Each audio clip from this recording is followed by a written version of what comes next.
Bonjour et bienvenue au tutoriel d'aujourd'hui dans lequel on va voir ensemble comment créer une transaction spécifique pour gérer les entrées ou bien les enregistrements d'une table spécifique ou une vue de gestion standard. Alors, on va commencer par la création d'une petite table de test sur laquelle on va créer notre transaction. Donc là, je suis déjà sur la transaction SE11. Donc je vais créer une table pour les articles, par exemple, avec 3 colonnes. Le numéro d'article, le type d'article et le groupe article. Donc, sur le dictionnaire ABAP, je sélectionne l'option table base de données. Je donne un nom à ma table qui commence par Z et je clique sur le bouton créer. Donc, pour les étapes de création de la table spécifique, vous pouvez revenir sur ma vidéo précédente avec tous les détails et les étapes pour créer une table spécifique ainsi que la création d'une vue de maintenance. Donc là, je vais mettre une petite description pour ma table. Table des articles. Une classe de livraison A pour une table transparente. Et je choisis l'option affichage gestion autorisée.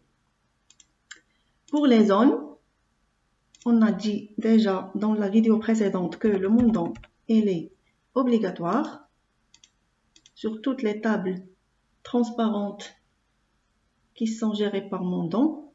Donc, montant. Et je liste mes zones pour la table article. Donc, on a dit qu'on va mettre le numéro d'article, par exemple, la zone matérielle référençant à l'élément de données standard matériel qui sera clé pour cette table. La zone type article, MPart.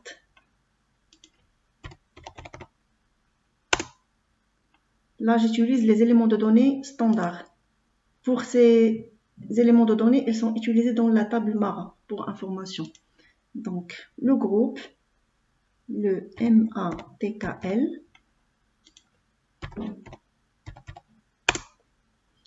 Et pour les aides à la recherche et les tables de contrôle, je vais cliquer sur l'onglet Aide contrôle de saisie.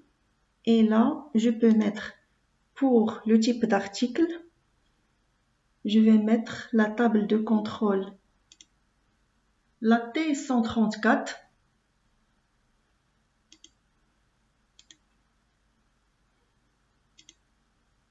Et pour l'aide à la recherche, je peux mettre le HT134.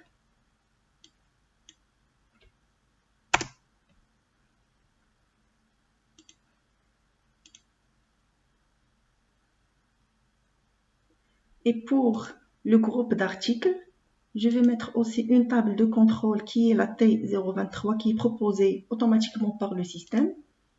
Donc, je valide le choix. Et pour l'aide à la recherche, je peux mettre le HT023 pour les groupes d'articles. Donc là, c'est bon pour les zones. Je vais enregistrer en local en cliquant sur objet local.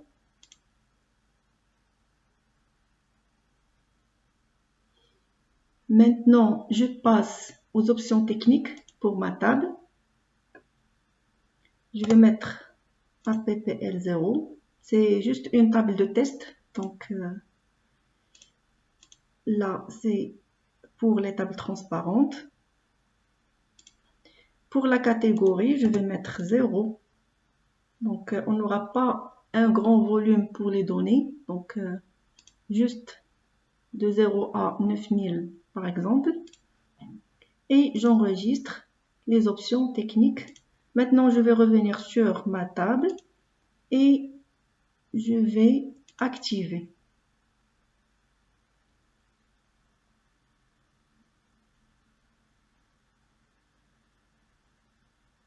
Donc, normalement, on a des avertissements ils sont liés à la catégorie d'extension. Donc, comme on a vu dans la vidéo précédente, on peut gérer la catégorie d'extension en cliquant sur Autre fonction, catégorie d'extension. Donc, je valide et je choisis Extension sans restriction pour pouvoir ajouter des zones avec différents types, par exemple si besoin. Donc, je vais réactiver et c'est bon, la table elle est maintenant active. Maintenant, pour la vue de gestion, on va aller sur Utilitaire, Générateur de gestion de table. Là, je vais créer une vue de gestion pour ma table. Donc, je vais mettre NC. Si on va dans le match code, le NC, ça veut dire son groupe d'autorisation. Donc, là, je vais prendre le nom de la table et je vais le mettre dans le groupe de fonctions pour que le module de fonction ou bien le groupe de fonctions qui sera créé, il va porter le même nom que ma table. Donc, pour l'écran de gestion, je vais mettre dans le type juste à un niveau et je clique sur rechercher le numéro d'écran. Proposer numéro d'écran. Le standard va me proposer un numéro d'écran. Après, je clique sur le bouton créer. Je sauvegarde toujours en local dans le package $tmp. Objet local.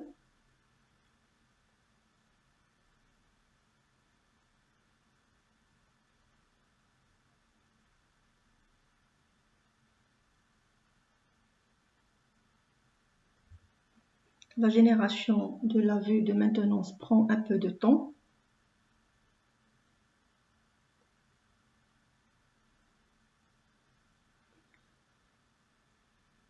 Alors, c'est bon pour la vue. Normalement, si je prends le nom de ma table et je vais sur la SM30, la transaction qui permet de gérer les tables. Donc, je clique sur gérer. Normalement, ça va me donner la main sur ma table pour pouvoir ajouter, modifier ou supprimer les entrées de la table. Donc, pour ne pas utiliser la SM30 dans les rôles qui seront attribués aux utilisateurs, normalement, on peut créer une transaction qui permet de faire la même chose que la SM30. Et c'est le sujet de notre vidéo d'aujourd'hui. Donc, je vais revenir sur la transaction SE93. La transaction qui permet de créer des transactions. Donc, je vais créer la transaction Z article, par exemple, qui va me permettre de gérer ma table. Je clique sur le bouton créer. Je mets une description et je sélectionne l'option transaction avec paramètres. Donc, je valide. Là, je vais mettre la transaction SM30 pour que ma transaction Z article pointe directement sur la SM30 de ma table. Je coche l'option ignorer écran initial pour ignorer le premier écran et passer directement à la gestion des entrées. Et je coche ces options pour la capacité GUI. En bas, sur le tableau valeur par défaut, on va mettre notre paramètre pour le nom de la vue qui est Z article qu'on a créé pour la table Z article et un autre paramètre update qu'on doit le mettre à X pour pouvoir gérer la table. Donc j'enregistre en local. Ma transaction elle est créée. Maintenant je peux l'exécuter. Donc je vais ouvrir un nouveau mode et je saisis le nom de ma transaction que je viens de créer. Quand je valide, j'ai bien l'écran de SM30 pour pouvoir gérer ma table spécifique. Donc là, je peux ajouter de nouveaux entrées. Je peux mettre un code article par exemple. Je peux sélectionner un type article vu qu'on a mis un match code, donc un article coupon par exemple, avec un groupe aussi proposé par un match code. Je mets n'importe quoi, par exemple le téléphone. Je sauvegarde et là mes données sont sauvegardées, donc c'est comme si on est dans la SM30. Donc voilà, c'est tout pour notre tuto.